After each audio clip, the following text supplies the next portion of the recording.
The U.S. presidential election of 2000 hinged on a few votes in Florida and was ultimately decided in the Supreme Court. The 2020 White House contest gave birth to the Big Lie and saw supporters of the losing candidate storm the U.S. Capitol. Just wait and see what 2024 has in store. Donald Trump, the first president in U.S. history to refuse to accept the outcome of an election, is flirting with another White House run in what could be a make-or-break moment for American democracy. Robert Kagan, a senior fellow at the Brookings Institution, said alarm bells ringing in political circles last week with a chilling doomsday scenario opinion piece in The Washington Post. The United States is heading into its greatest political and constitutional crisis since the Civil War, Kagan wrote. The neoconservative scholar warned of a reasonable chance over the next 3 to 4 years of incidents of mass violence, a breakdown of federal authority, and the division of the country into warring red and blue enclaves. Polls suggest a majority of Americans share at least some of Kagan's concerns. 56% of the respondents in a recent CNN SSRS survey said U.S. democracy is under attack. 37% said it is being tested, only 6% said it is in no danger. Trump's unceasing and unfounded claims that the November 2020 presidential vote was stolen by Democrat Joe Biden have seeped into the political bloodstream. 78% of the Republicans surveyed by CNN SSRS said they do not believe Biden legitimately won the presidency, a figure in line with the findings of other opinion polls.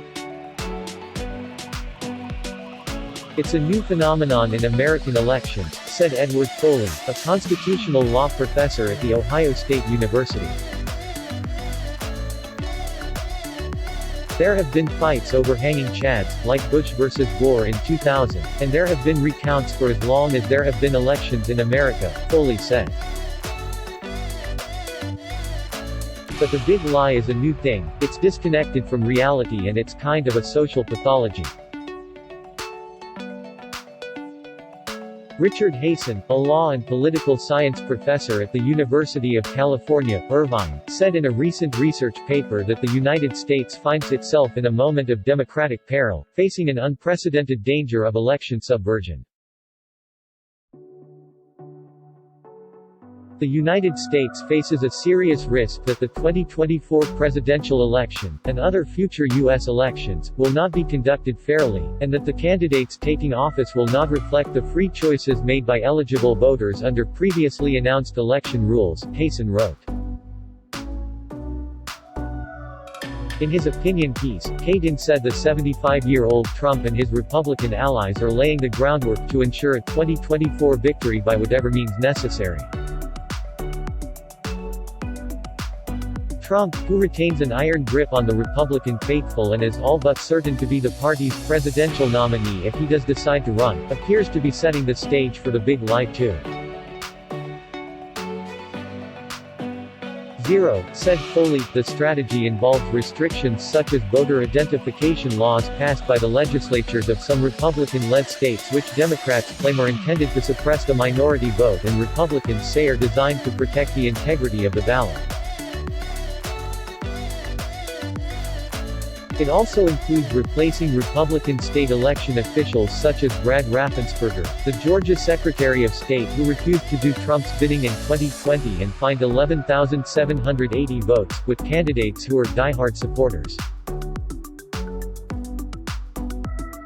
Once you have that person in charge, you have somebody who has great influence on how the election is conducted, how the votes are counted, who's declared the winner, how the Electoral College votes align, said Larry Sabato, director of the Center for Politics at the University of Virginia.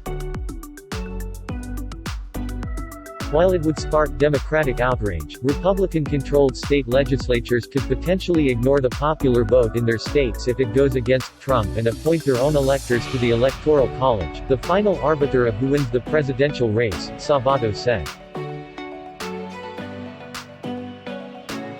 Republicans are also well-positioned to win a majority in 2022 in the currently Democratic-controlled House of Representatives, giving them another potential lever of power in 2024.